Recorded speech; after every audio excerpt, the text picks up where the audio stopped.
So, God, you know what? Now that it's June, these are the June wines, right? These June lines, yes. So the birthday month's over. 45 years in the business. Here's the highlight of the birthday month. Okay. Highlight of the birthday. Highlight of the birthday. Highlight of it. I'm waiting. I took mom and dad down. We were down in La Jolla. We went to lunch for Mother's Day. I'm sitting at the table, and my sister's there, and her husband, and my niece, and a woman sort of, gives me a little nod. I'm like, all right, hey. Okay. I go, hey, it's my wife. Be careful. Yeah. And she's going, if you can afford it, you can have them. so on the way out, though, she stops. She goes, aren't you the wine guy?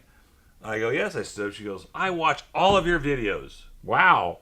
But the problem is, she goes, where's Ed? Well, that's what everybody asks, Where's Ed? Hey, where's Ed? All right. So, anyway, 40 years ago, right? 40 years ago, 77. I tell you, Paul, when I go back and read these things, it makes me a little, Nostalgic? very nostalgic because, first of all, Lords and Elwood, Richard Elwood, very good friend of mine, great guy, one of the nicest people I ever met in the wine business. He's a great guy. Very close to your dad, very close to me.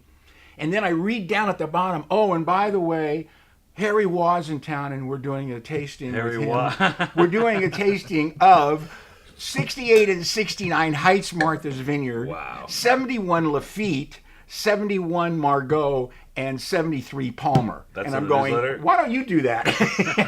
That was in the newsletter. I'm going, oh man, sure, I remember that. No, they don't do that much anymore.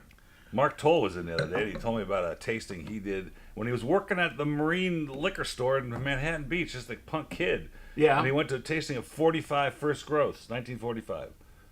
Holy mackerel. Yeah. He sent me the picture. Kidding me? And all these guys. Oh, I'm like, how you worked at a liquor store?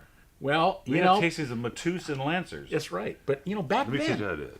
Oh, I got okay. You guys need to know this because this is a very rare bottle, hand inserted glass caps, and you just take your two thumbs and you just pick it up like that, Ed. But it's really cool. I don't understand how it is, watertight or wine tight. I mean, I really don't, but it works. By the way, you get a free water jug with every purchase of this Isabel Rosé because the bottle is so cool. It's a silkscreen bottle.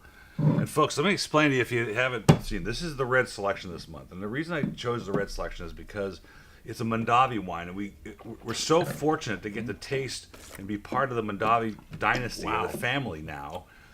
You'll never see this in any other club. You won't see it. This is it for the country, and we are fortunate to have it. You'll watch the video with Robert Mondavi Jr., Robert Mondavi's grandson. That he was in here at the same table, and we had a great chat. He'll tell you more about this bottle, but. So the other day, I used it as a water carafe at the house for dinner. It's great.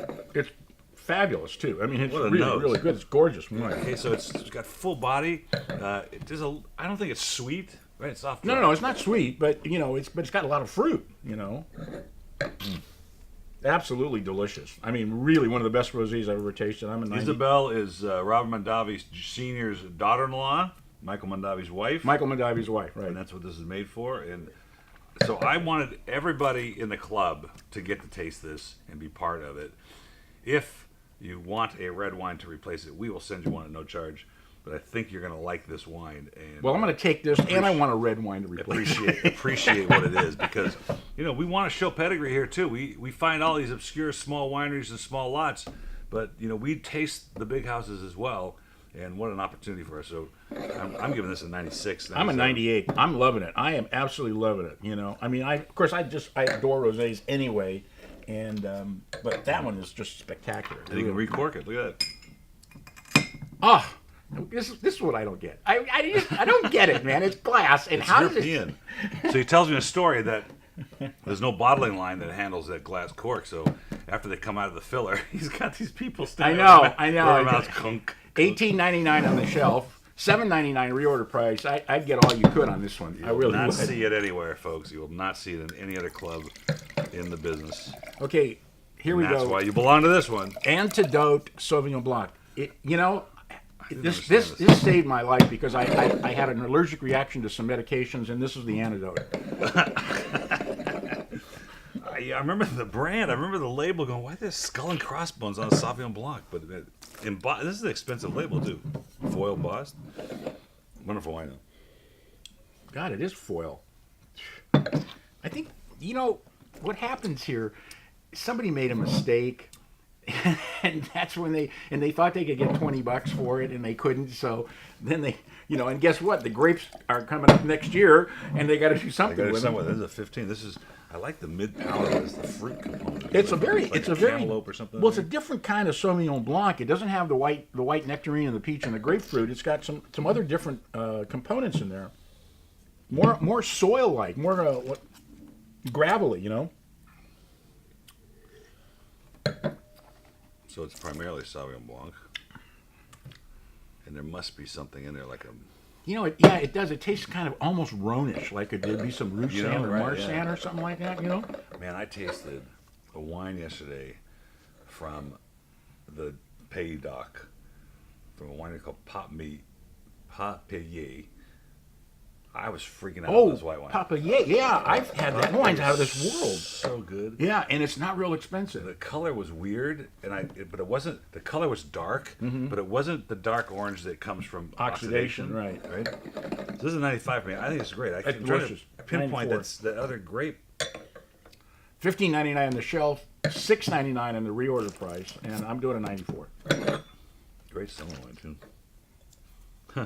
Well, summer. What's summer? It's overcast outside.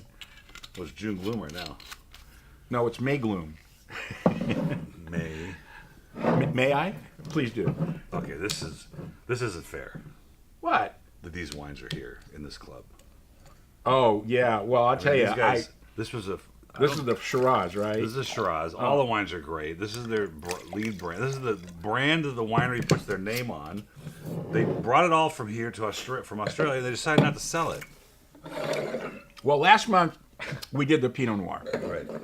I was so blown away by how good that Pinot Noir. I called the importer and I said, "Can I get some?" He said, "Oh no, we're not going to send any more to the United States." I said, "Are you kidding me? This stuff is phenomenal.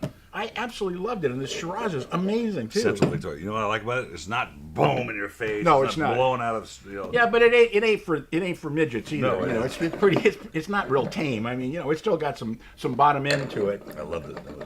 Nose is so Syrah-like, it's ridiculous. $12.99 on shelf, $6.99. As far as Shiraz goes, this is a 95 for me. This is a great bottle of wine. Wow. Mm-hmm. It's either changing already. It's been cooped up in this glass all this time. It's changing already. You're changing as well. I mean, everybody's in. But it's a 13 too. So I'm getting a leather. I'm getting tobacco. Yeah, it's got some nice age on it. Matter of fact, it's now actually 4 years old because they pick in first part of the year, February, March. Mm-hmm. So yeah, it's a 96 for me. Yeah, I think 95 is really very, very good. Fun to find those things, And last but not least, Elder Rock wine. Drunk all the time, feeling fine on Elder Rock wine. Nice try. Elder. We did one of the other ones. Yeah, I love this wine because it has the purest rendition of Chardonnay fruit without a bunch of wood. Well, the colors too's got a chartreuse tune to it. But the nose, green we apple, just tasted. We just got done tasting a California Chard that was oaked. It is great for somebody who likes oak Chardonnay. And here's the exact antithesis. Exactly, it's the other side of Chardonnay.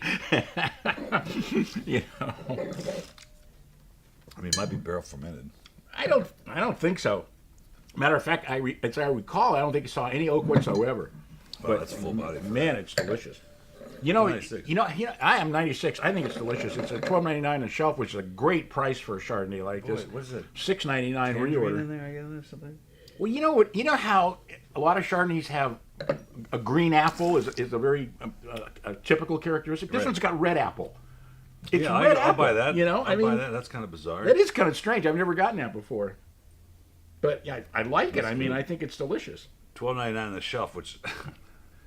I just said that must be a misprint. That's a stupid price. $6.99 for more. I mean, that's a stupider price. That's really stupid. We got stupid and stupider. Soon to be a major motion picture. Mm-hmm. I don't know how I stay in business. Yeah, that's the classic series for June of 2017. 45 years. The Wine of the Month Club's been around. I'm glad you're here to join it with us. And, thank you. I'm glad I'm here too. Thanks for coming.